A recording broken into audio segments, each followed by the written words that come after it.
Thank you again for joining us for Press, Protest, and the Pandemic, the State of Reporting in the Triad.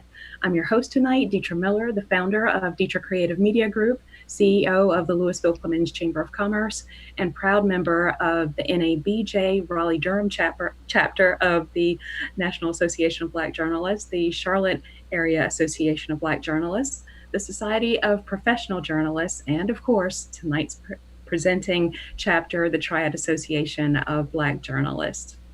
Tonight, we're going to cover, sorry, I wish I could just start all over again. Don't you just kind of get nervous every once in a while because you've got so many amazing people that are going to be a part of a panel and you just kind of screw everything up no matter how much you put things together?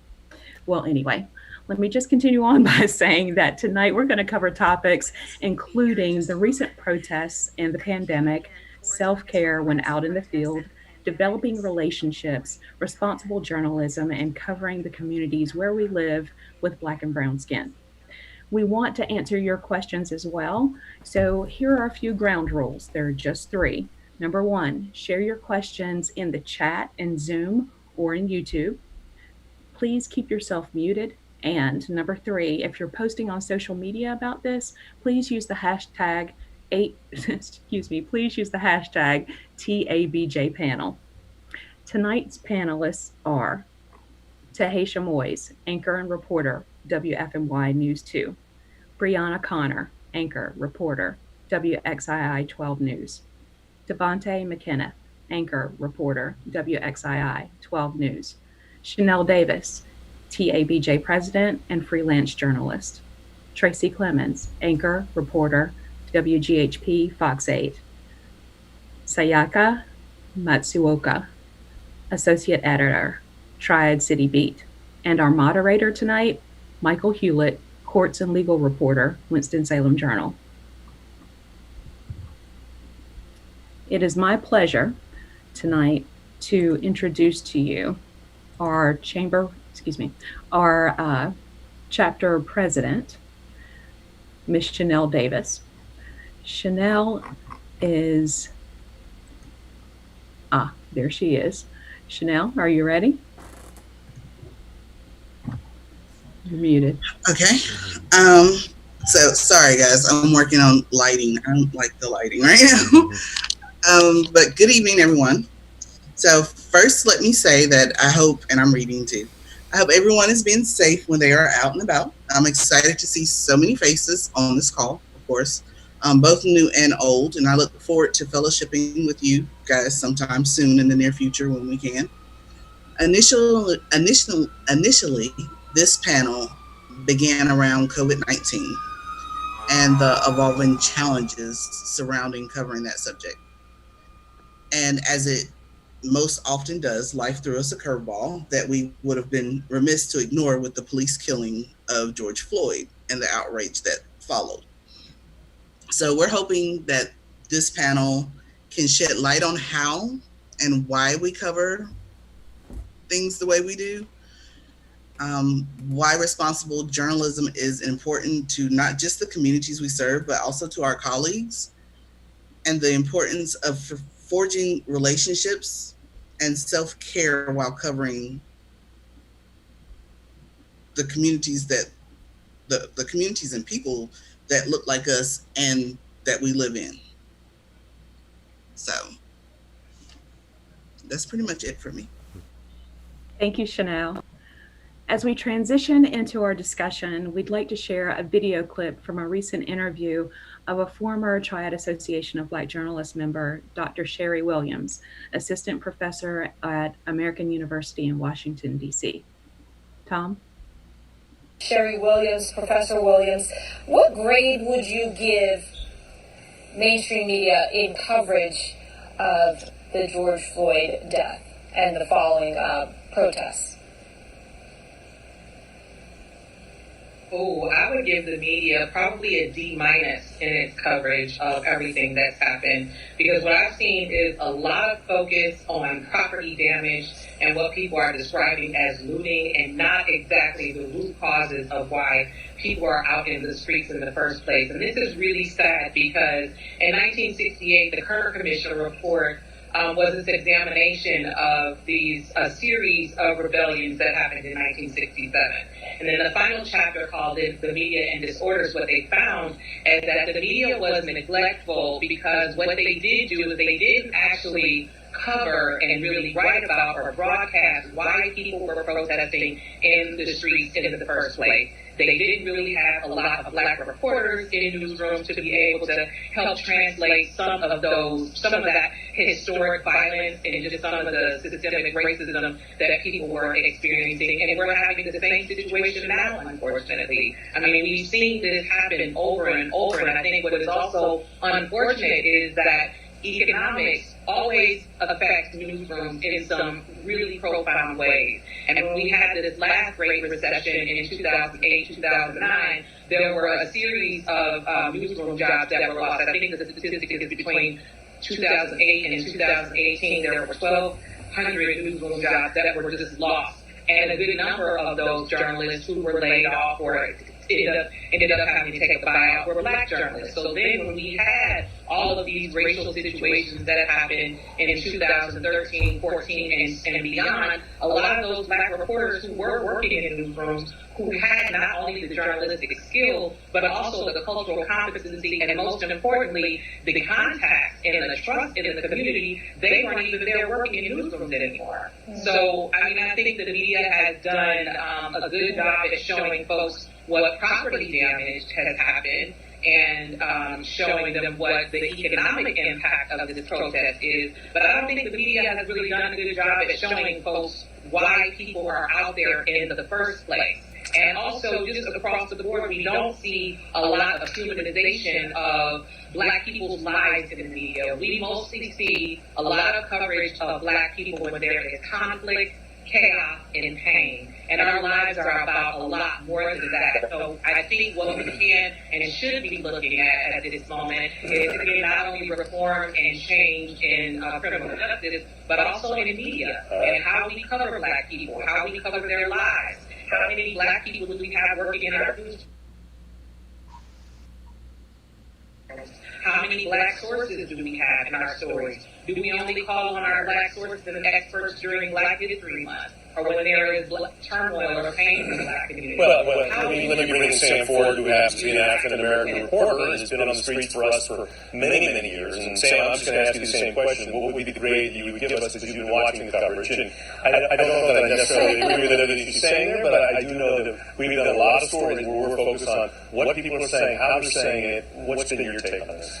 Well, I would give the station a high grade. You know what I'm saying? Again, I'm interested in as a viewer, and I've been a viewer during much of this because I'm on vacation and I'm happy not to be out there with COVID. You know what I'm saying? But nevertheless, I've been watching and I've been quite informed. You know, to me as a reporter, I want to know what's going on out there.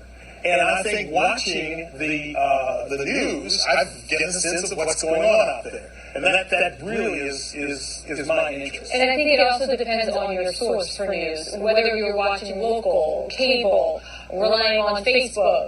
There's so many ways to connect. Yes. Intellectual exercise, I guess, for a professor, but just for a journalist who's covering these things. Because I was thinking while we were talking, I covered the Miami riots in 1980, the McDuffie riots. The professor did bring up a good point, though, when she mentioned the Kerner Report, because that came out in 1975, the same year NABJ was founded. 68, actually, after there was the Chicago riots. Yeah, Chicago riots. But that was also part of the what galvanized folks to form NABJ, which you're one of the founders of. Well, okay, I'm not certain about that. Nevertheless, we had a conference here in Washington, and black elected officials, and at that conference they formed the NABJ.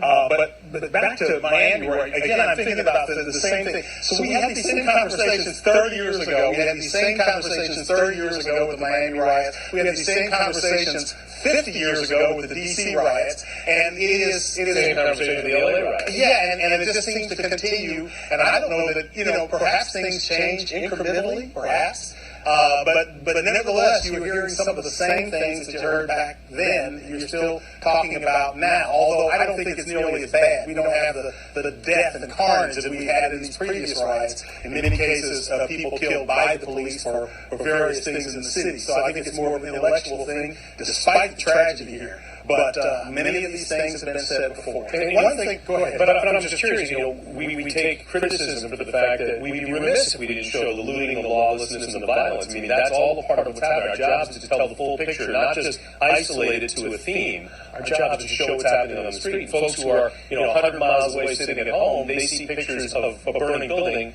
If we didn't talk about why it's burning, what's happening, it would be... Well, I think the professor's right in the sense of getting more information to the public as to the why. Right. And looking at those pictures, you don't really know the why. That's why our reporter is necessary, to sort of bring that information in, to interview people. And I think that certainly, I think we try to bring people.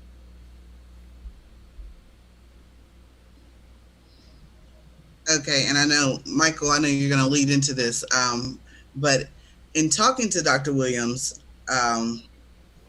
and I know Michael knows Dr. Williams, and if you've met Dr. Williams, she's she knows her craft, and she's very upfront about what she does. And I love her to death, but he definitely did interrupt her. So I see a lot of people saying that he definitely cut her off.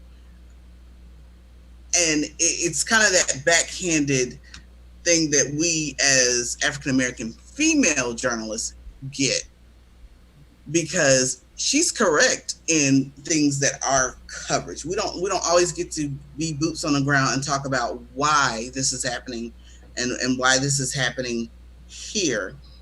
And for it to be doubled back as to, well, these are riots. This is what happens. Well, that's not necessarily true. I do believe it was MLK who, they like to bring up that part. Everyone loves the MLK quote, right? But they don't like to look at the fact that he said, riots are the voices of those that are unheard, right? So we can always focus on, this property is messed up. This property was messed up. But why was it? Why did they choose this particular property? Or why did it get to this point?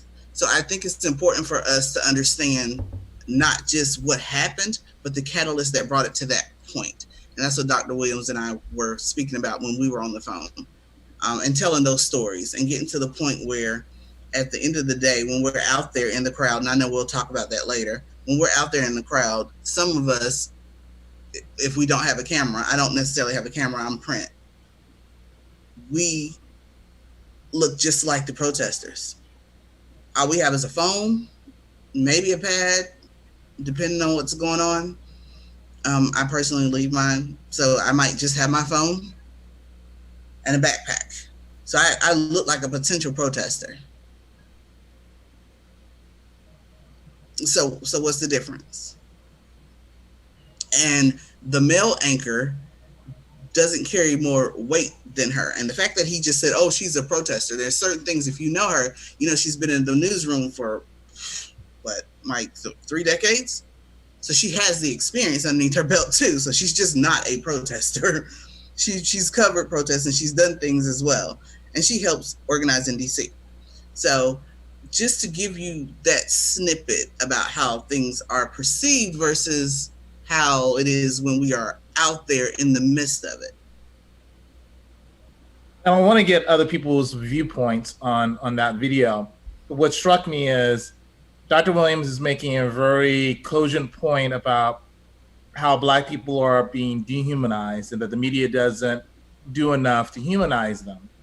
And not only does the white male anchor cut her off, but the language that he uses is the same kind of language that she's talking about that dehumanizes Black people or dehumanizes the protests. He constantly calls everyone, actually calls, instead of saying this is an uprising or this is a protest, he just continually says these are riots. And riots have a particular connotation as something that's violent. So when Dr. Williams is saying, well, you're not showing number one, that a lot of these protests are peaceful, but you're also not giving the important context as to why these protests are happening. All he can see is property is being damaged. That's his viewpoint. It's kind of a blind spot. But I want to bring everybody else in. What was your reaction to seeing that and seeing what Dr. Williams, the points that Dr. Williams was making in that video? And have you seen that played out and what you're seeing locally?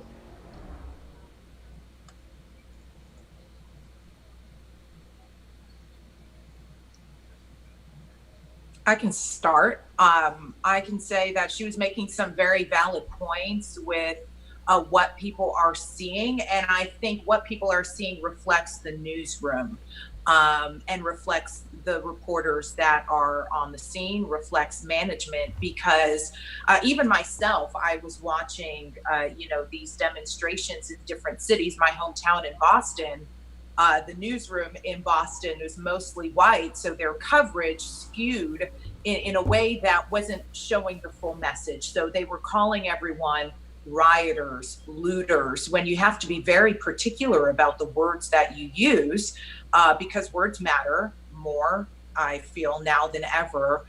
And the way that the news business is, it's hard, I will say, as a journalist too, local news, to boil down something so complex when you're only given a minute 30 to tell a story. And you run into these time constraints where you're trying to tell the story, and sometimes you run out of time. That's one thing. We're a visual medium, so fires, glass shattering, gnat pops off the top, that grabs someone's attention, but we also need to balance it out with why things are happening. And so I can see where she's going, where the media is getting a D. I will say, though, I have seen some local coverage from cities like Minneapolis that do have journalists on the ground that are doing the hard work and staying longer and putting together these pieces with historians to add in context. Do you think that's making a difference? It's hard to say.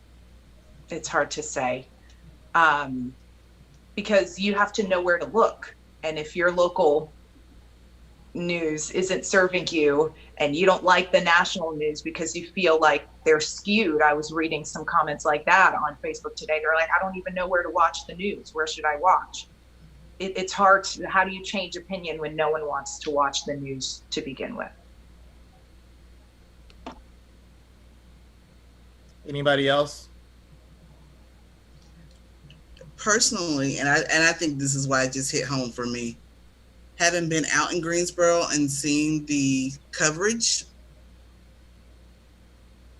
and then coming back to High Point, and High Point had their own little thing going on, and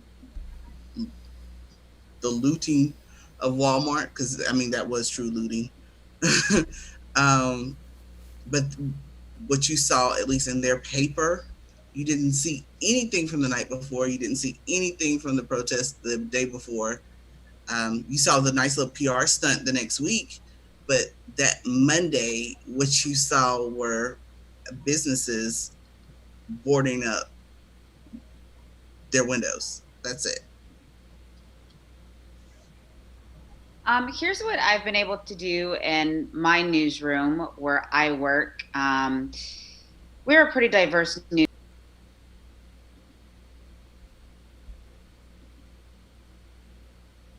And even a person of color in the room, and your perspective of these events is obviously going to be different because we all have different lenses. So there was a comment made in my newsroom of, okay, this is the 10th day, 11th day of protests. We've been covering them from the beginning. So tonight we're a little bit short-staffed. We're not planning to cover the protests unless they turn violent or start blocking roadways. And so I kind of was in a position where I had to push back against that a little bit, because we have to think about the story that we're telling.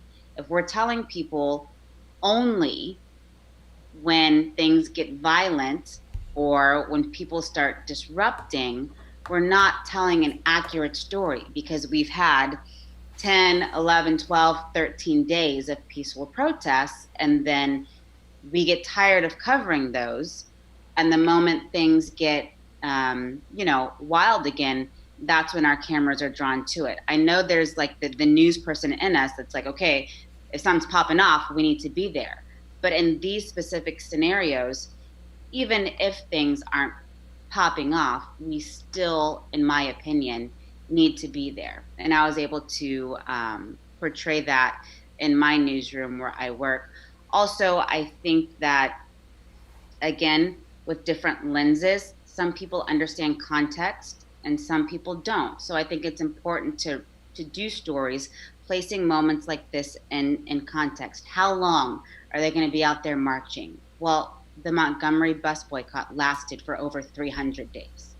So if that gives you any idea of what it takes to achieve change in this country, we might be covering this for a while, okay? The questions of, well, why are they blocking highways? Why are they laying down in the streets? Why are they disrupting my life? Okay, every social movement in our nation's history has involved some level of civil disobedience. So we have to seek out people who can illuminate these perspectives and give us some context for what's going on, because these people who are organizing in our communities didn't just wake up one day and say, we're going to go to Stratford Road and shut it down because we want to. There's an entire playbook that they're operating off of that has been shown to achieve success and change throughout our nation's history. And so I think it's important to tell these stories and tell them in context. And that can be a bit of a battle, having the gatekeepers in our newsroom understand that. And I'm going to hop in with Brianna. We obviously work at the same station. And I think I had this conversation with one of our other producers. She was saying, well, we've already had day 8, 9, 10, whatever protests we had. What else can we do to further that discussion? And I think maybe on those coverage days where Brianna was saying that, okay, this is day 10, nothing's popping off. How can we still cover the event, but still make it relevant, so to speak? And I think we need to use those down days to maybe build on that context and provide the history behind it, go into the crowds and share those stories, maybe find that 80-year-old woman who has seen this before and compare and contrast and what she's seeing in those crowds now. So yeah, if it's not breaking news at the top of the 6 o'clock that day, maybe it can be a B-block feature, so that way we're still covering the protest and still giving that context too, and do a better job at giving that context too. That'll be a good opportunity. Anybody else want to chime in?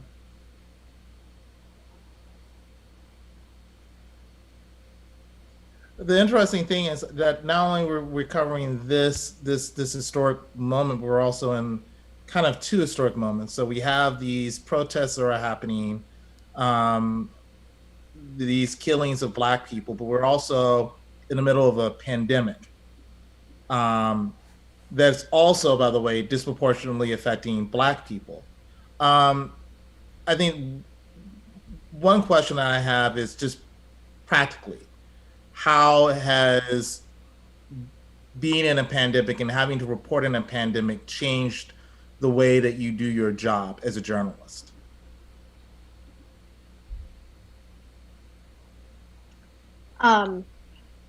So I will say that we have been, I'm with Triad City Beat, and we're a weekly publication. And for about 10 weeks, we stopped our print run, and because of COVID.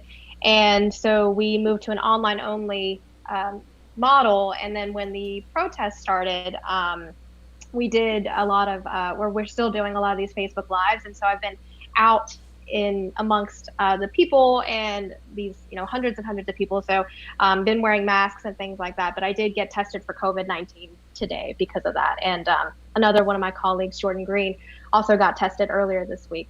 So I think it's sort of a matter of asking each other, how safe do you feel going into these spaces? because of the pandemic. And I think on top of that, wanting to keep yourself safe, and then the people that you live with, the people who you were visiting. But we did make the decision to, at least 2 of our reporters who have been out actively reporting these protests have gotten tested.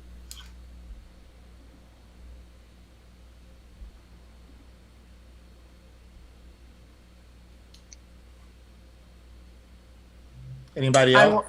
I can chime in. I haven't been in the protests itself. I was anchoring, so I was either in my living room or in studio. That's another thing, reporting live from my living room. I never thought that I would go into news and everyone could see where I live every day. So that's one aspect of how COVID has changed my life, and just the policies that have been implemented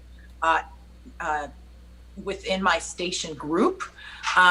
Most of the time now, we aren't allowed to do in-person interviews unless otherwise approved. Can't go inside buildings unless otherwise approved. I know that our management hired security the first couple days of the protests because, you know, they saw how things kind of got a little crazy there. So our newsroom has been taking some proactive steps that way, and even in the pairing of photographers with our reporters, because we are a shop where we do a lot of one-man band MMJ, so we usually go out and shoot by ourselves and do everything ourselves. So now we've been pairing up and doing that as well. Our workflow has changed a little bit because we don't go in the building at all. We aren't allowed to go into the building unless prior approval. And then I guess COVID has just changed our lives in general because you feel like you're in it all the time and you can't really unplug when you go home. Your office is your house and it's your hangout space, but it's also your job too. So it's hard navigating all of that. So there's a little bit of a blurring of work and life. Is that the same for everybody else? I guess I'm the oddball here. So I work from home anyway. So it's, my biggest issue was like, man, I have coworkers. We're out of school. I need for you to go away. You're throwing my entire routine off. Like, I need to go to the, drop you off, and I need to go to the gym, and then I need to go home and get some work done. So that part has kind of thrown me off.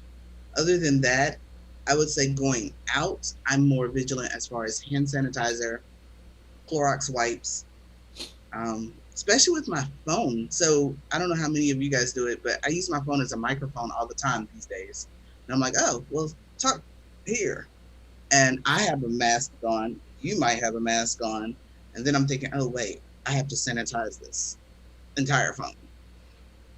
So I think the safety precautions with equipment for me has kind of been the weird thing.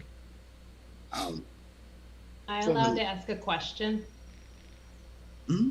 Hi, it's Suzanne Walsh from Bennett College. My question is, how are you all dealing with your own mental health? So, you know, I hear like the blurring of life and, you know, so talk a little bit about that, because I think it's a really under-discussed issue, especially you're dealing with all of the things that you talked about. Like, not only do I look like I could be a protester, but these are issues that I care deeply about. So you've got the emotional journey you're on, the health conditions that you're struggling with. And so I'm so curious how you all are taking care of yourselves, how you're managing that with so much blurring and no downtime.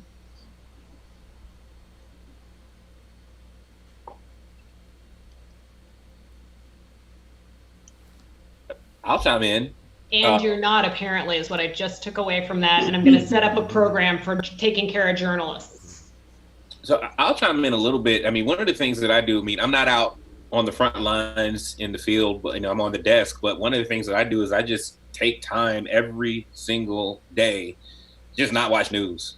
You know, it used to be a time, you know, for the longest where, you know, I would get off and come home and watch a couple of hours of CNN maybe and turn on Fox News and see what they're talking about, and you know, listen to NPR on the way home or on the way, you know, wherever I'm going. That's changed. Now I'm watching My 600 Pound Life, or I'm watching something something else that, and sometimes I'm even watching reality TV so I can just kind of just get my mind off of everything that we've just covered, anchoring for 3 hours, for the day. So I think just unplugging and just stepping away for a moment has been kind of helpful in keeping me centered. And also just staying away from the comment section. Okay. Always do that. I think for me, one of the things that I did probably within the first week or second week was turn off the notifications on my phone, the news or news notifications. So you get a ping of some news story from either CNN, Washington Post. I just canceled that. And one of the things I used to do when I got up is turn on an MSNBC. I've stopped doing that to limit the amount of news when I'm not working.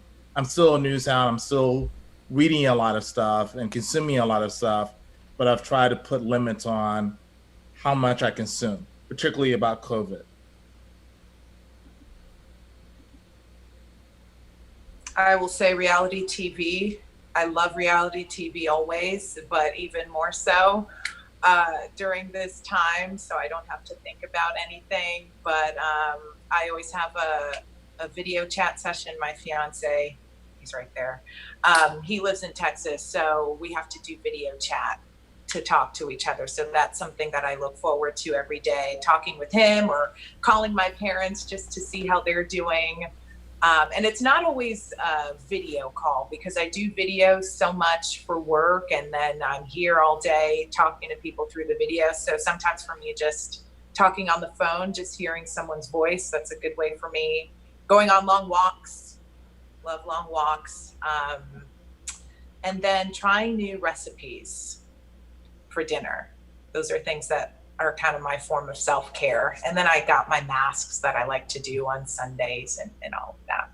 And definitely unplug. On the weekends, I will, as soon as I get off on Friday, I'm done. And then I will not tune in until Sunday evening. And then even then, it's maybe for an hour and a half, just to kind of get myself caught up so that I'm not going back to work Monday morning blind. Oh, these recipes. Everyone wants to know the recipes. I'll link some. Pinterest is great. Pinterest is great for recipes. Tabitha Brown, also great. She's from Eden, Triad native, love her. So those are some of the things that I do. But definitely the big one is just unplug. When you're watching those live streams for hours and hours, it messes with you. So you have to just know when enough is enough. Oh, someone said no alcohol. No, I have a bottle of wine that I will maybe consume a little bit of later. I concur. I concur on that. And I mean, and personally, I'll take tips. Just because I haven't mastered that yet. I learned early to turn off the comments, yes. However, I don't know, with the print world, it's a little bit different, especially freelancing, because I could be doing 3 different stories for 2 different places and then working on PR or something. Sometimes the TV is on just to be on. I do love Dr. Now, though. I will watch my 600-pound life. I love Dr. Now. I have recently ventured into I don't want to call it vegan because I like meat. However, I did go meatless. I had someone talk me into meatless May, and I was very angry for a little while. And it's just, I don't know. I tried, but I'm not going to call his name because he's on this Zoom. But he did bring it to my attention as we were talking. He was like, you have been processing between COVID, the pictures that you see for stories, this black case, and this black case. You have literally just been processing trauma after trauma after trauma after trauma. And you've yet to stop and say, wait, this is what's going on. And I don't know if I still have, but I know started taking certain steps. So I'll do, when I do my workout, I'll jump into my Bible app and really focus on doing my devotion to kind of block everything else out, type of thing. So I don't know. And and as far as Tam and balancing work and kids, I'm so ready for school to be over with. Like, the 19th can't get here fast enough. This teenager is, she might not make it. Any other tips for self-care? Did we say alcohol? I mentioned wine. I mentioned several people commented in the chat. You know, music is also. Is this a situation where just anybody can comment? Or is it like a panelist situation? Go on and say what you got to say. Okay, so I'm with whoever just said music is mine. I do music and I'm outside, and I actually do a lot of my work outside because, like someone said, the only place I had left in my apartment was to put my desk was right next to my bed. So a lot of times I'm on my patio doing my work. I'll listen to music out there. I'll do my little workout routine out there. And I'm not so much a writer anymore as I used to be, but I'm more of an editor now. So I'm doing a lot of proofreading and reading. So now one of my self-care things is to journal. I don't have access to my therapist right now. So journaling is really trying to keep my mind processing some of the traumas I'm going through and some of the things that we're having to deal with. That's it. And let's also say that if you've worked with Jordan, like in a newsroom, then you know that music is her thing. Like, don't call Jordan from across the room because she cannot hear you. I know. I will. You have to text Jordan because there's like, it's earbuds. And you might not even be able to see the earbuds because she's gotten crafty with like hair down. So no one knows that she has earbuds in. All right. So text her and then she'll go, like, it's crazy. So one of the things that I wanted to bring up is we're in this COVID pandemic. We're also covering these protests, this police brutality, all of it's traumatic, but it's also, as Dr. Williams said in the video, pointing to the need for diversity and inclusion, and that has been an issue for quite a long time. I wonder if any of the panelists think that this time is different, just as people have talked about whether or not, people have been protesting these kinds of things for years, but people say, well, this time it might be different. Do you think that this time, in terms of diversity and inclusion, it's different? So listen, I think probably over half of us got in this business because we're skeptical, right? We are skeptical. We question everything. I think a lot of what we've seen so far has been very performative. We've seen the posts. We've seen people, we're not going to have Aunt Jemima syrup anymore, and people feel a way about that or whatever. But when we talk about diversity and inclusion, we have to talk about the gatekeepers. We have to talk about management. We have to talk about who's on the board, not only of your newsrooms, but of these companies who are now all of a sudden so dedicated to Black Lives Matter and who are all of a sudden so down with the cause and who are all of a sudden woke. Okay, you put out your statement. Okay, you're going to change a few things that are easy. Okay, your employees don't have to work on Friday, Juneteenth. But what does your commitment really look like when it comes to the movement and what the movement is trying to do, which is amplify Black voices? Black Lives Matter is a very base level. Black lives should be so much more than that, so much more than we just matter. So for me, in this moment, I am hopeful, but I think predominantly I'm skeptical. And since you opened the door, let me go walk on in.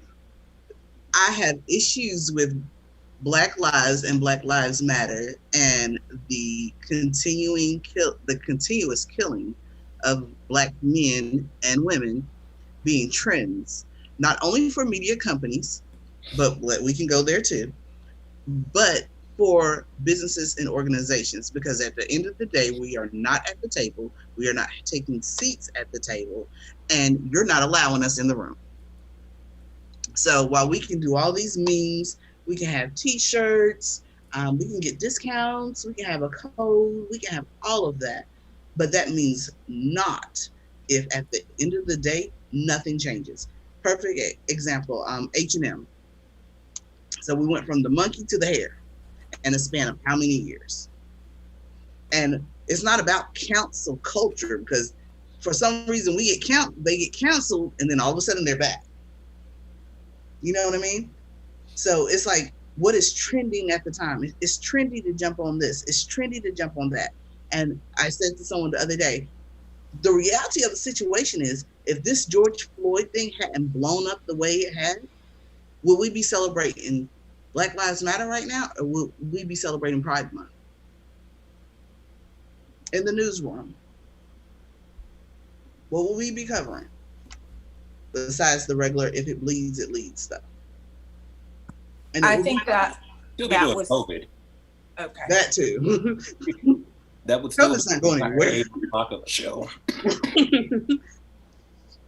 Can I jump in? Mm-hmm. Hey. Hey.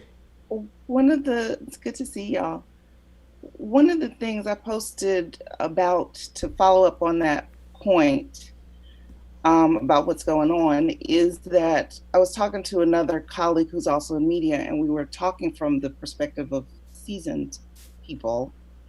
And what we see coming is opportunities, because a couple of things are happening. I'm seeing the toppling of people. The editor-in-chief of Refinery 29 is gone, and the editor-in-chief of Bon Appetit is gone because of racist shenanigans. And so this is going to be opportunities for people to be elevated into those, because there's going to be pressure to put some Black folks into those positions. What we were saying was, what we've seen this happen over and over again, particularly for younger folks, and we need to really mentor our younger journalists. You get put into a position, put up on a pedestal, no mentoring, no training, no nothing, then you're unsuccessful, and then you get taken down. And then it looks like, well, we tried to have a Black person in there, but they didn't do what they were supposed to do. So we need to be really mindful about watching out. And it's not, like, it's going to be carefully couched, because you don't want to tell a young person, oh, you're not ready, and it sounds like it's crabs in a boat. You're trying to keep somebody down, but people are getting set up. People will get, it happens all the time, but it's going to be, I feel like it's going to be happening in droves now. People really need to be mindful of what is an opportunity and what's a setup. Sam, I think it's important for you to include your creds too in that statement. You are always my cheerleader. I am the former executive editor of Essence Magazine, and I'm a professor at Bennett College now. And I teach yoga. All stressed out. The yoga class, 8:30 Monday morning, 6 o'clock tomorrow. Okay. You asked, will this be different this time as far as diversity and inclusion? And at least at a station level, I am like the eternal optimist. I think there will be some things that last. I think there will be some things different. I can say at my station, everything that's been going on has really opened a door for conversations. I now have, I'm on the morning show. I am the only person of color that has anything to do with any editorial content on my morning show. So they're coming to me and asking questions now. They're curious. They want me to give context. Will they be asking for context in 6 months? I don't know. But for right now, they're asking the questions. They are, I'm seeing less eye rolls when I stand up in the middle of the newsroom and try to get the producer's attention, to make a point that this particular script needs a different voice, or y'all are just missing it when it comes to the cultural part of this script. But also, as far as something, this whole diversity and inclusion, it's my station is now giving me a franchise. I'm basically the race reporter. I'm going to be doing stories every week about race and race relations here in the Triad. So I think there is an effort at the station level for lasting, impactful conversations. Now, will the viewers get tired of it in some of our counties that we cover? Probably. But, there's a commitment there. And I think it's important for us to take advantage of the opportunities that we have right now to be part of the conversation. I've been in my boss's office more in the last couple of weeks than I have in a very long time. Where we're having these conversations that I hope are trickling down to the rest of the newsroom. With everything going on, though, Tracy, does it ever, I mean, you describe yourself as the eternal optimist, but does it ever just really feel burdensome? Like, you got to deal with COVID, and you got to deal with viral videos of Black people being killed, and now you got to be the race reporter for Fox 8. You got to be the only Black person in the morning taking a look at how things are done when it comes to race stories. Like, does that not get tiring? It does. And ironically, I was having this conversation with one of my co-anchors just yesterday or earlier this week. And it is burdensome. And it is a very heavy burden. And, I work for Fox. As a Fox affiliate, there's a certain expectation for the way we're supposed to cover a story. And I get called out. I mean, it's tiring, it's heavy. And some days, you don't feel like fighting.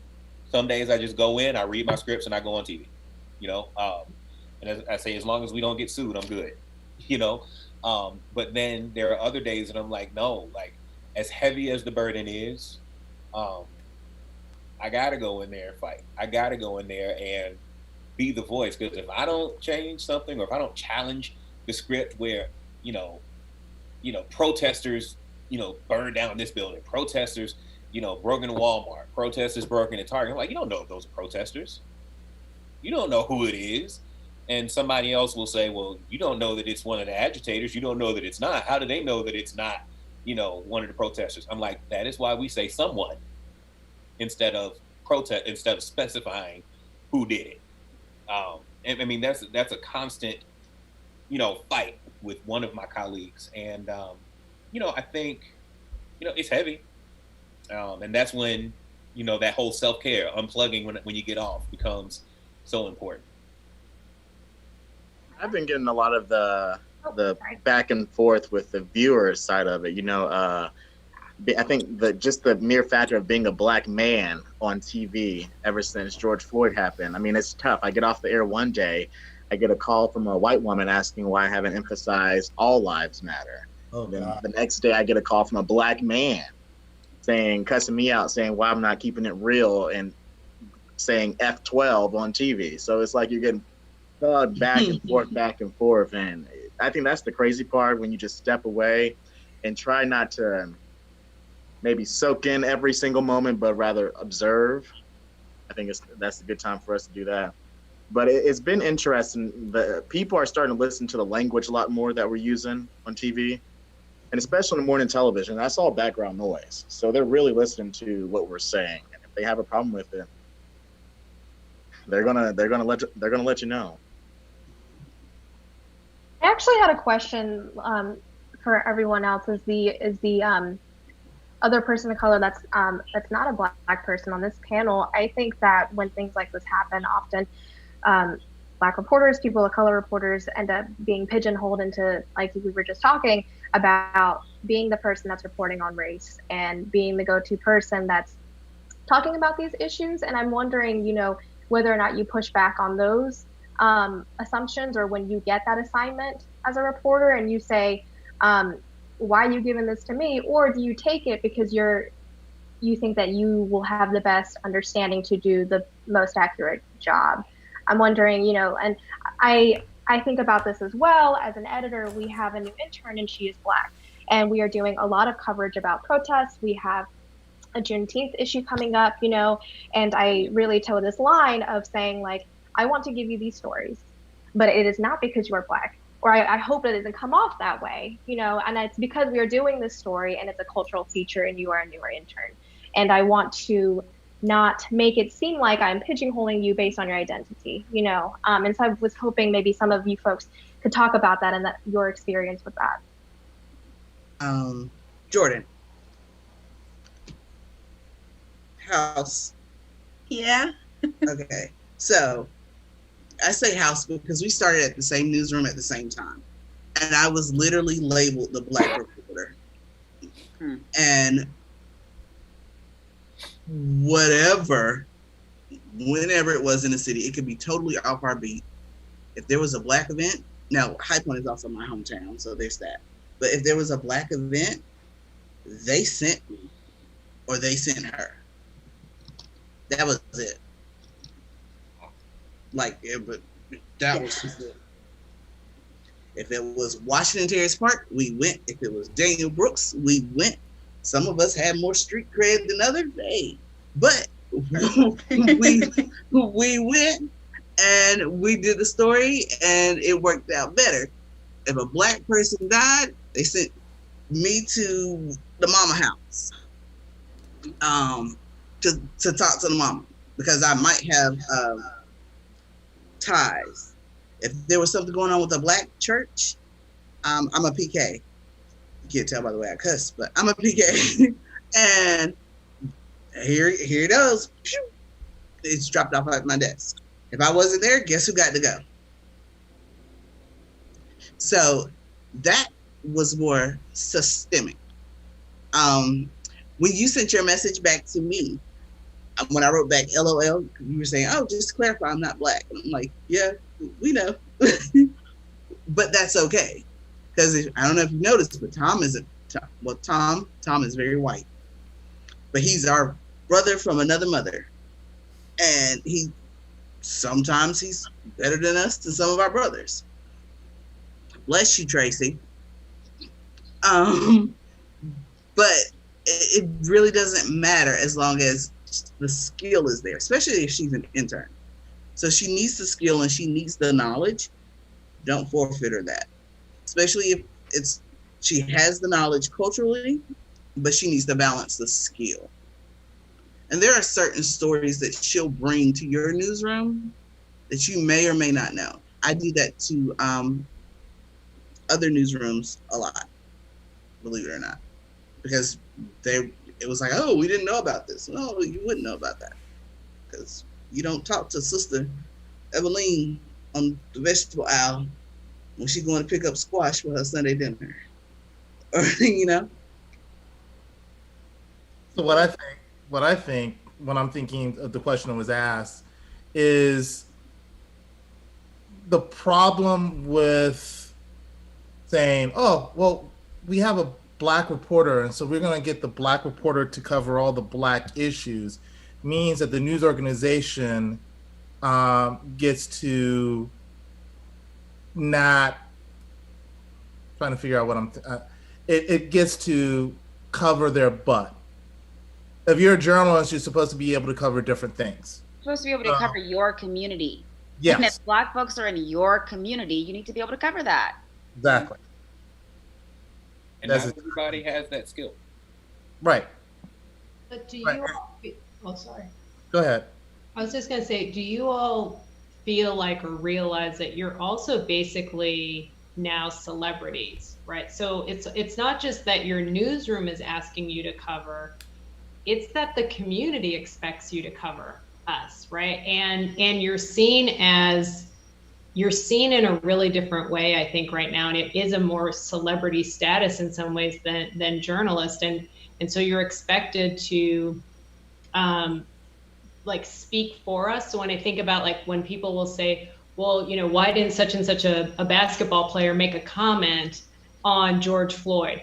you all are kind of in like a very precarious position because the way that the general public understands journalists, we just expect that you're going to speak all times on our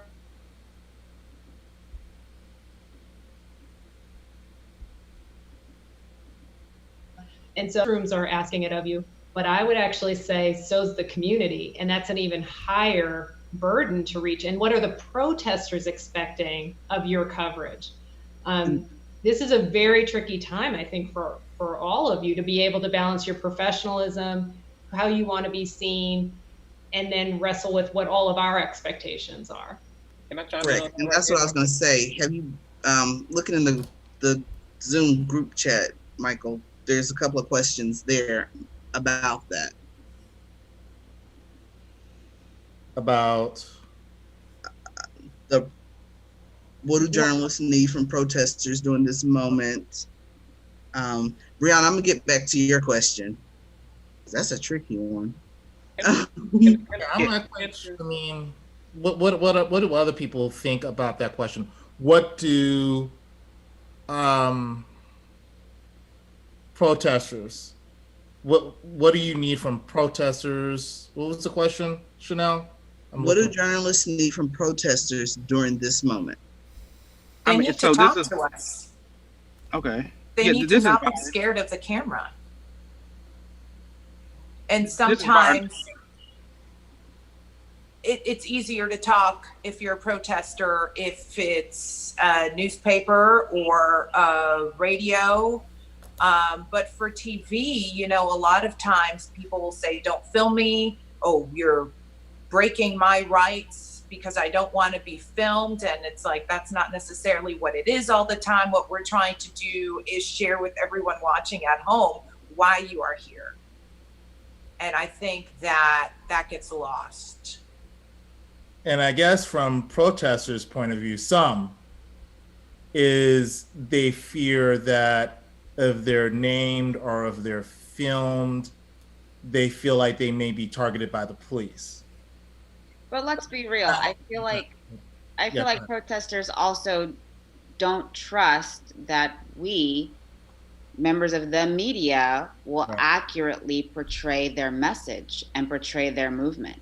I mean, going back to the very first clip that we watched together, the criticism she gave of the media and how we're doing right now, it wasn't very good. And so I think protesters have that in the back of their minds too. Is this journalist going to accurately portray the heart of what I'm saying?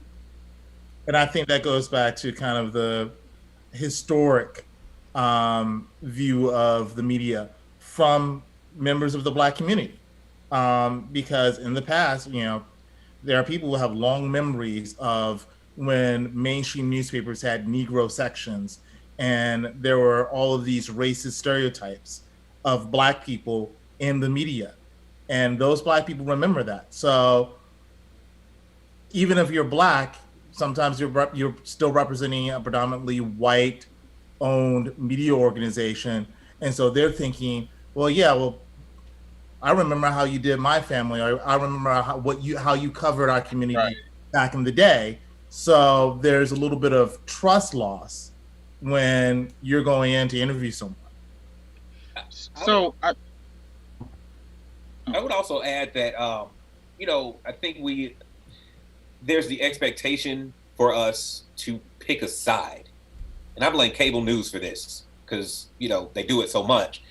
It is challenging sometimes because no matter what you feel, and you can say, you know, they can be giving you sound or giving you this interview and you're agreeing with everything they say, but you know, you still have to tell the full story. You can't, you know, go on TV and be, you know, pro Black Lives Matter, you know, and I think sometimes that can cause mistrust because it's, you know, I just remember when I was covering Ferguson and it was, you know, it was, well, what's your story about? I'm like, what you think my story is about, dude? Like, it's about what y'all are out here doing, you know? And, you know, I think sometimes from all sides in all issues, there's just this expectation. And if we don't take their side, then it's just like, screw you, F you. And it can be kind of hurtful at times, you know, when it's your own people saying, screw you, I'm not talking to you. And like, dude, I'm trying my best to give you this platform to say what you really want. you got to be able to articulate what it is that you really, really want in order to make this coverage as advantageous to you as you would like. And I think that's where, I'm sorry. I want to make this quick point. Someone in the comments talked about objectivity. And I want to make this quick point. I don't believe in true objectivity. I believe in the need to be fair. So, I mean, either the sky is, in some cases, either the earth is flat or it's round. I write that the earth is round. There's no both sides to that. There's no both sides to whether or not climate change is happening. So it's about whether or not you're fair. And certainly you still run into the problem of people saying, well, you're just supposed to take my side, regardless of what your side is. And it's like, no, I'm trying to seek some kind of truth, and I'm trying to be fair as I seek that nebulous truth. But I'm not necessarily being objective, because we're always making subjective choices. We're making subjective choices in how we write the story or present the story. We're making choices of when broadcast, what stories start off the broadcast and what stories come later in the broadcast. And print, we're making decisions about what stories end up on the front page and what stories end up on the inside. So, I mean, we are making subjective choices, but we're supposed to be making sure that we're fair in how we present the news, and more importantly, that we're being accurate in how we present the news. And I go back to, yes, fair and accurate, but it also goes back to forging those relationships. So even out there, Saturday night, and I believe a lot of stations definitely put it out there when they said there was a shift between that morning and that evening. And you can tell there was two different crowds. It was obvious that there was two different crowds running the show. Like, this was not the same gang that was out here at 2, 3 o'clock about to walk me ragged. I'm lost. I don't know where my car is. Like, dude, where is my car? Take me back. Give me a bottle of water. Not the same crowd. They were bent on destruction. And I think all of us made that clear in our reporting, because you could feel it. The vibes were different. But you have people, and again, I'm going to reference Jordan again, because I remember this distinctly. And I think we've been doing this almost 10, 11 years. Who, regardless of what is going on, they're going to be upset. And I think, Mike, I remember telling you too, because I had just joined TABJ, where when we covered the Trayvon Martin case, and there was a protest in High Point, and people got mad in High Point, because our entire front page was black. And I literally received my first death threat. It's like, well, how about I give you some Zimmerman justice? I wasn't even there that day. Like, that's the phone call I came back to. And both of us had to be walked to our cars. Jay Howe. Yep, for about a month. Yeah. We had to be walked to our cars because these old white people were pissed off because the front page of the Enterprise was blackity black. Okay. That one time. And we just got calls. And I mean, it wasn't just, it's on your voicemail. People called the newsroom back to back all day. So when you deal with stuff like that, yeah, I mean, I kind of want to make sure I see, hey, Brother So, you got me? As I'm taking these pictures and collecting these quotes. Now, yeah, I'm being objective, but I want to make sure I'm safe, because, as Brianna said, we are MJs right now. Like, look at our industry. We're getting gutted front, back, left, and right. It's just us. So I want to make sure I'm safe. Dr. Walsh, mentioned something or had asked a question earlier about, about the whole celebrity status that we all enjoy right now. Not some would say enjoy, some would say would not. And the expectations that are there. I had a really interesting conversation with a guy who was helping to organize one of the High Point protests recently. And one of my fraternity brothers were good. And, his whole thing was, you need to be out there. We need you. And I'm like, it's a Sunday evening. It's Sunday afternoon. And, I don't work on Sundays, unless I absolutely have to. And he's like, we need your voice. We need you to, and I'm like, I'm not covering it. If I can't just come out there and protest with you, that's not the job that we have. And I understand, as much as I want to be out there with my fists in the air, yelling with you, that's not what we do, And he's like, well, cover it then. I'm like, it ain't that simple. So I got to wake up at 1:30 on Monday morning. So no, I'm not going to get out here covering it. But I think there is a desire and a thirst, and again, an open door right now for us as far as getting into the community, because we have that unique voice, we have that unique perspective. And I think right now, I think I know for me, I think I'm experiencing something at my station. I can't speak for everybody else, but where I think viewers and people in the community are realizing what kind of platform we have, and it's that there aren't that many Black people with this platform right now. So I think there's a mutual effort right now to really get to know, so we can figure out how to use this platform for good. Tracy, don't encourage Byron. I will say, as a person that has been covering these protests a lot, who is not Black, and some of the organizers who have been doing this work for years sort of know our reputation of our paper.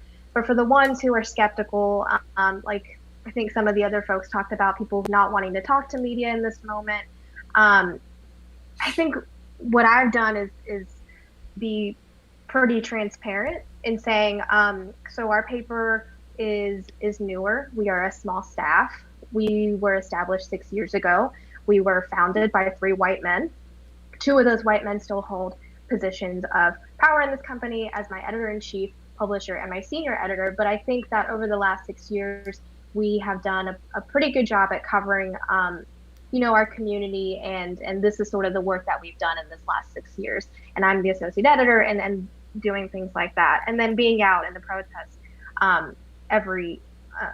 almost every time there is one. But I think being radically transparent has helped me build relationships with some of these organizers who may not know, who we are, and saying, listen, this is who we are. These are the people who, run this paper, and this is the work that we've done. I think for me, and I'm not just talking about protesters, but in terms of talking about what I tend to cover, a lot of these people are not, I always make a distinction between talking to someone who's an elected or a public official and someone who has not had a lot of experience dealing with the media. So there are certain things that I will not let a public official or elected official get away with, that I may take some time in explaining to a person who's never been quoted or has never had much dealing with the press. It's like, this is what I'm trying to do, and this is, what I'm trying to accomplish here with this particular story. So they know,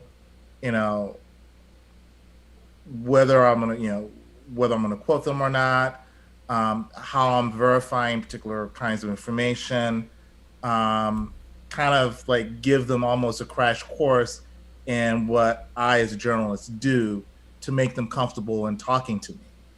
That's not something that I would do with a public official, because public officials, they're supposed to be dealing with the media.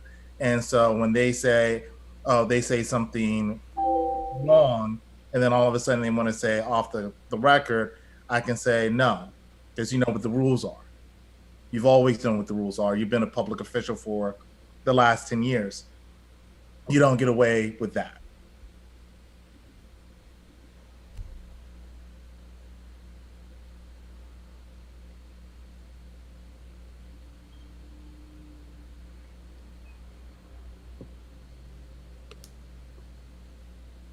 And to Byron and Suzanne Walsh's point, I know they brought up a charm school and pop-up training for protesters.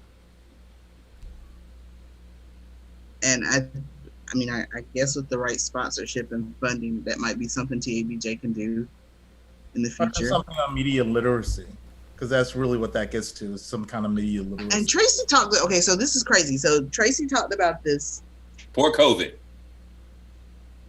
Yes. Well, like the beginning of the year, right? Yeah, it was beginning of the year. Then COVID happened, and we stopped. And Brianna helped me pull a list together of people of leaders that we should probably talk to about that. I think in our community, I don't know about every community, but I know at least in the Black community, oftentimes what has, there's the frustration of, we want to cover your stuff. They say, well, you never cover this. And like, we didn't know about it. Well, I sent you an email, and go back and look through the email, and you're just like, you sent it at 6:00 for a 7:00 event, and it happens. But I get really upset with our people, because so often there's the criticism that comes with it, and so I've always wanted to do some type of training for people, and I think right now, I think if there was a way to talk to the leaders, the people who are organizing these protests, about having a voice, having a couple of people who can speak, and not just on a microphone on the stage. We're talking about having somebody who can be like the voice of what their goal is, who can articulate the goals of this particular protest, and how to even let people know, how do you set your protest apart? Because I think I get a lot of Facebook messages and emails like, hey, we having a protest. I'm like, so is every other pastoral ministerial alliance in the triad on Sunday at 1:00 after they finish with virtual service and have benediction, so I definitely think media, some type of training on media literacy is necessary. How we make that happen, that's the question. So one thing on that, Chanel, the International Civil Rights Center and Museum is interested in doing some leadership training for people interested in activism. And they also do training to people in police officers in Guilford County. And also just making sure that they know, especially these leaders and these organizers, that once that protest starts, the mic is always hot. I mean, you're half not even half, maybe a quarter of what you do at that protest is going to be for the television. 75% is going to be on that Facebook Live that's connecting to thousands and thousands of people. When they see that organizer lose control of the protest, or people just standing around lollygagging, it loses its value, almost its strength of having a successful protest. So I think understanding, like, once they hit that street, the mic is always hot. So making sure that the presence of that protest is strong. So one of the things, can I jump in also? The thing I think that's really important about this, if there is something that we can do in terms of media training, because people have no idea what you do. No idea. And so things for us that are sort of second nature, the mic is always hot, and sound bites and that kind of stuff, have no idea. The fact that you don't just stand up there and at 5:55 and just get on TV, they have no idea how it works. And so then they're confused and they feel burned. They haven't been burned, but they feel burned. So media literacy and education about the process and how to navigate the process is important. In a way, I think we can serve our community, and still do our job, so that when I see you on the street and I got my mic in my hand, you understand what this relationship is now. You pastor whatever on Sunday when I'm at church, but now we're in a different relationship here when I'm at work, and this is how this works. And I think that's twofold. First, let me say that Sayaka and Brian and Jordan have done an awesome job for coverage. I think it's been concise. I think it's been comprehensive. I think it's been clear. It's crossed all boundaries from protests to, and this is just the news nerd in me, and I'm sure if you guys go back and look at it, you'll see it too, and you'll think the same. From protests to reactions to cleanup to policy, they've done an awesome job with that. And one of the things that I admire the most is I was actually watching a live, and she actually said, "Oh, well, wait." And she was waiting to interview the organizer, and someone stepped up, and he was getting ready to give his information, and she put the phone down. She actually walked away, which says a lot to me about her integrity as a reporter. And you know, we all do this based on we make our bones on our integrity and our character. We just do, especially with the people that are sources and the people that we deal with on a daily basis. So that to me said a lot about her, even though I've never met her. That to me said a lot about her. So I commend them for that. The comparison to that is there was an incident where an organizer was filmed giving out her information. It was put up on live. I'm not going to name the news organization. I will say they're local. It was put up on live. And while it was put up on live, she started getting attacked by white supremacists and things like that. Now, it was taken down within, 24, 48 hours. But then, of course, they had certain demands. Now, realistically, some of those demands are not going to be met. Like the $1,000 donation to Black Lives Matter. It's not going to happen. However, from an ethical standpoint, I agree that it should never have been posted to begin with. Once an organizer starts giving out their number or their address or things like that, what do you do? I mean, I immediately pause whatever I'm doing. And at best, before I upload anything, you edit it out. Am I wrong in this thinking?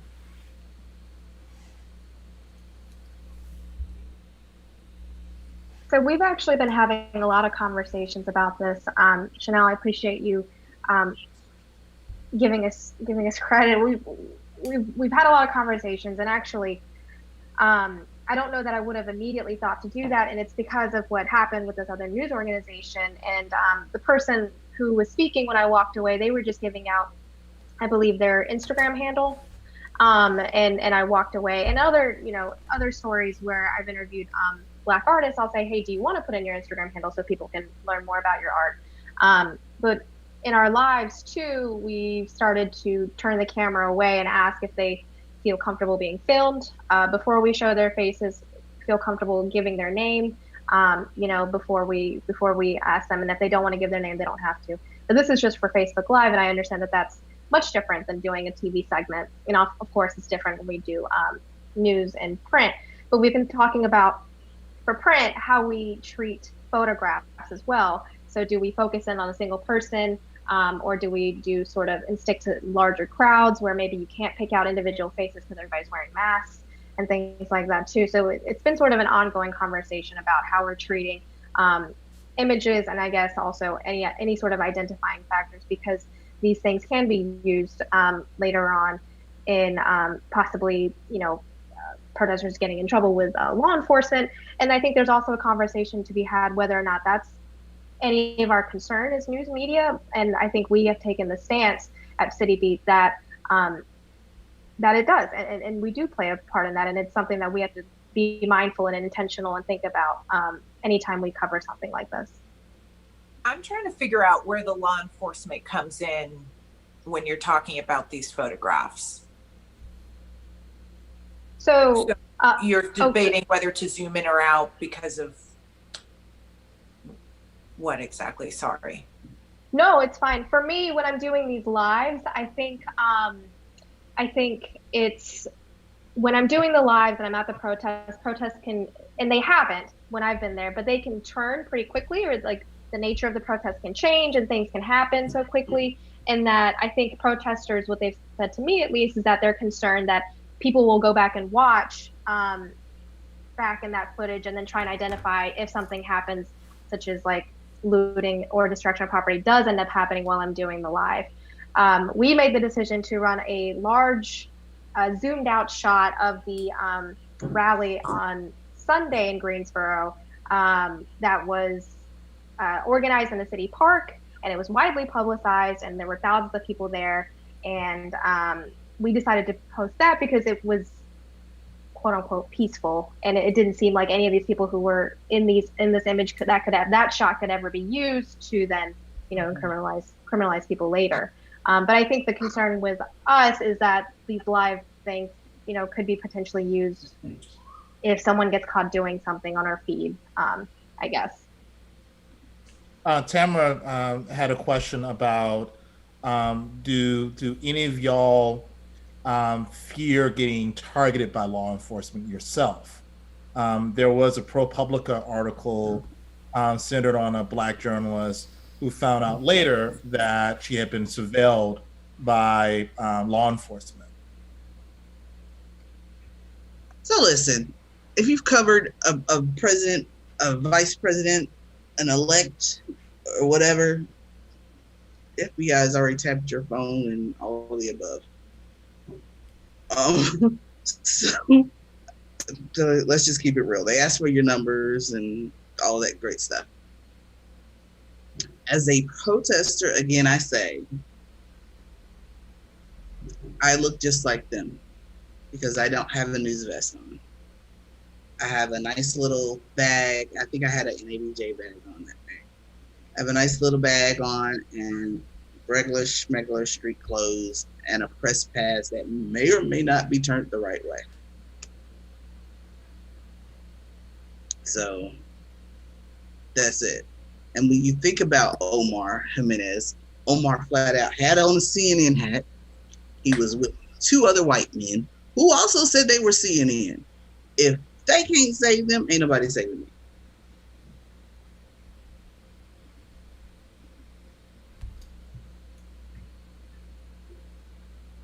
I don't want to keep speaking if someone else wants to speak on this, but I'm gonna say real quick, because I've been going to a lot of these live protests. We also had a conversation about what sort of equipment I may or may not need, and I felt for my protection as a small Asian woman that in case I do get caught up in tear gas or anything like that, that I should have at least like a helmet and goggles. So it's not necessarily concern about me being targeted for being media, but if I'm out and reporting on these protests and then I get caught up in whatever ends up happening, because we've all seen footage of media being at these protests and then being tear gassed or rubber bulleted at the same time. And while thankfully it hasn't happened here, who's to say it won't ever happen? And that's just me being extra careful. And Jordan and Brian also have been going out and they have not used those measures. So I think it's each individual's personal preference. And I'm with her on that just because, again, we were both out there that Saturday night. And you saw one shaped shield, another shaped shield. Then you saw the gun. And then I go, oh, wait a minute. There's not too much more that can come out of that trailer. I don't run. I walk briskly. We are down there at the saloon. And you're starting to get shots of pepper spray. And even though you have your mask, I mean, it doesn't do anything.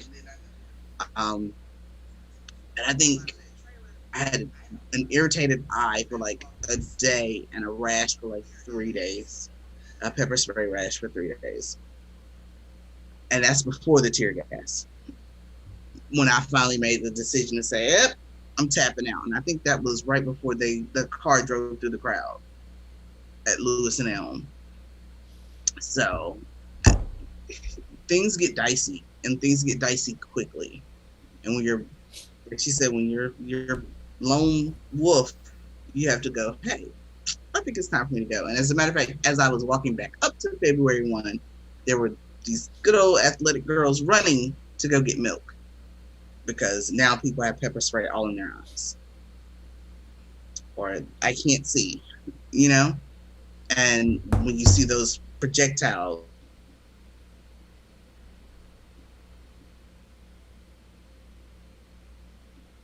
I'm in a pan and throwing them up in the kitchen because that's what you got. I'm right behind Devontae. I'm gonna have to go in a minute because my alarm is telling 5.5 hours. I got to be up. Somebody raised a very good question. What would you tell students or recent grads about this current state of reporting? And I just finished teaching my first semester at UNCG. I taught a video journalism class, an upper level class, and most of my kids are graduating. And I would definitely encourage all of us to make sure that we are having conversations, especially with like the mentees that we have, and if we have any opportunities. I think so many people try to get into this journalism. I'm speaking from a broadcast perspective because they just want to be on TV. They want to be celebrities. They just want to look cute, and they think they're going to do all this entertainment, or they want to do sports. And one of the things that I've been telling my students, even as I keep in contact with them, though the semester is over, is that if you just want to be on TV, then this is the time where you probably just wouldn't survive just wanting to be on TV, because it's just getting real out in these streets. And this is when the true journalism and the true passion for telling stories and bringing humanity to people's stories really is important. So I think it's really incumbent upon us to have those conversations with people that we know who are interested in getting into this business, like making sure they understand what the purpose of what we do is, so they don't get caught out in these protests and in these, COVID situations and just kind of, they'll be lost. I mean, I had one, the pandemic was starting, was picking up right as we were getting into the thick of everything with shooting packages and really like the bulk, the meat of our semester. And some of them were like, how do I shoot stories when there's a virus going around? I'm like, you got to be creative, figure out how to do it on Zoom. And they all did it, and they all did a great job, and I think there's just such an importance right now for these journalists that are coming behind us right now to take what we've done creatively in figuring out how to tell all these stories safely, and take it to that next level. And this is going to be our last question. We need to wrap it up. But anybody else who wants to chime in on that question, that whether or not, what kind of advice you would give to students or to recent grads about what we're living, the challenges in reporting, that kind of thing? I will say that, to piggyback off of what Tracy said, like it's a make or break. I did a mock interview, and this guy, he's like, well, I'm a sports reporter, but there's no sports, so there's really nothing for me to write on. And I'm thinking, dude, what do you mean? Find a feature. Do the fact, how does this report this sport? I mean, there's so many different things. And I think it kind of separates the true journalists from those who are just in it for the money, which we know there is none, the fame, or the perks that come along with it. Anybody else? Yeah, I say the same thing when I go and talk to students. You kind of have to know your heart as to why you're getting into this. I mean, most people that are getting into journalists, they're doing this for others. They're not doing it for themselves. They're doing it because there are stories that aren't being told. They're doing it because there are voices that need to be highlighted, truth that needs to be told. And it's hard, especially, being in TV. The first thing I always tell people is, if you think you're going to make money, you're not. I was making, more working Dillard's part-time than I was my first full-time job on air, and I was making minimum wage. And I stuck with it because this is what I like to do, not because I'm trying to get recognition, you know? And so that's something that I really try to just drill into whoever I talk to. And it's hard work. It's not easy. This is not an easy profession. So if you think you're going to skate on by, you need to know the reality. So I don't want to like discourage people from coming in altogether, because we need new voices. But at the same time, we have to be realistic with the challenges that they will face. I think it's really important for them to know their limits, because they're jumping in right at a time when they're going to have a lot of responsibility right off the bat. And they have to be able to know themselves well enough to be able to be like, okay, this I can do, but this I can't do, without some sort of guidance. So they have to go ahead and form those relationships in whatever newsroom they're in. They have to know, like, okay, I'm the young one, so yeah, I probably can work 6 days this week, but that 7th day is going to be a struggle, so I'm going to need some help. And also know where their weak spots are and where their weak voices are, so that they can get the help that they need when they need it.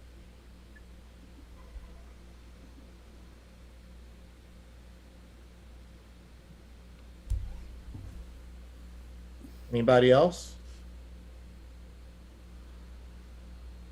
Well, I think we're going to wrap up tonight. Thank you so much for everyone for participating in this really wonderful conversation. It's been enriching. It's been illuminating, and hopefully we can continue to have these conversations beyond this one evening. I hope we keep having these conversations, because I think that they're critical, and I think that they're incredibly important. Thank you, everyone.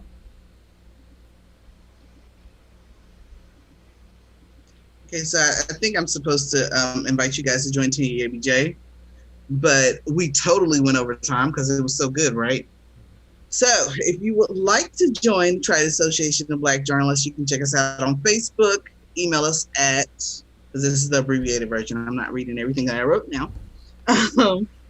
Email us at triadabj@gmail.com, or drop your information in the comments, and hopefully we can get back to you and see you at the next event. Also, in the Eventbrite link, we are taking donations because we'd love to fund some events, more events like this. And we are starting our Dear Summer 2020 membership drive for the next year, if you want to jump in on that. And it's 2020, usually it's $40, so that's a big discount. We can call it a pandemic discount, whatever. And that's it. I mean, pretty much thank you everyone for coming, and your input was invaluable. So